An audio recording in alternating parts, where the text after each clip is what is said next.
through that valve and was getting very good suction there. With the meter, the gauge, we were getting 20 inches per second, a PSI, and it had a very strong pull, but we weren't sure whether the vacuum line was actually before or after the MAP sensor.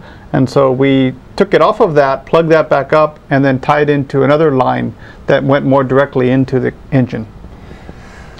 Thanks, Brent. That really highlights one of the key goals that we have when we install the system, is that we're trying the best that we can in finding that vacuum line to make sure that we're on the other side, or the towards the engine side, or towards the combustion chamber side of the either MAP or MAF sensor. If we can get the oxygen and hydrogen in after that sensor, then the engine will understand that a normal flow of air is going into the system, and it will not detect the hydrogen and oxygen before it actually goes into the engine. And so we eliminate one of the causes that we often have with the engine giving us some problems at that sensor. So if we can avoid that, then we're only left with, obviously, the O2 sensor.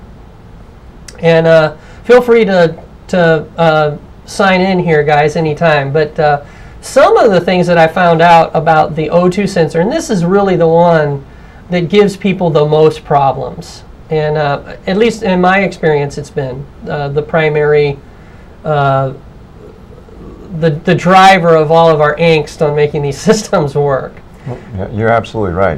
Again, back to what we were talking about earlier, is when you get to an oxygen versus hydrogen gas intake, the computer that's on there, you're really fighting with the car because it's trying to specifically evaluate if it's fossil fuel gas going in, or if it's the oxygen being carried by the hydrogen into the intake. When you can get the computer to understand the hydrogen coming in, that's when you'll have the greatest results.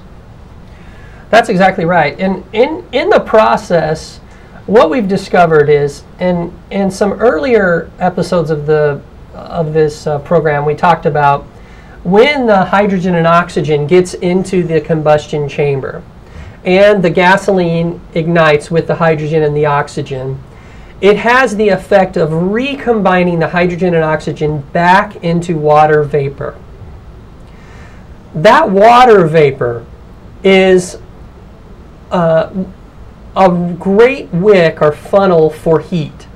In other words, you know that if you have a fire, you put water on it, or you have something really hot and you put it in water, it pulls the heat out of the hot thing and draws it away. And so that water vapor combines there in the combustion cycle and is sucked out of your exhaust at an extremely high temperature, a very high steam. And when it goes past the oxygen or the O2 sensor in your exhaust, sometimes the heat of that steam causes that O2 sensor to flip out. It thinks that the exhaust is extremely hot. And in fact, the exhaust is still running normally, it just has steam coming through it, and that steam causes the O2, which is not very good at detecting steam. It causes it to give a signal back to the engine, the OBD2, the onboard computer. It tells that computer that the car is running hot and there must be too much oxygen in the system, and therefore it sends more fuel. And this has been a big problem for us. Now, I want to tell you that if we are successful in installing the system behind the MAP or MAF sensor, then on about 70% of the cars, we are getting good results. So most of the cars that we install, if we're behind the MAP or the MAF sensor, we're having positive results. On about 25 to 30% of the cars, we're finding that they're still having some issues with the O2 sensor. Now, there are a variety of products that you can find online that can be used in different ways to address that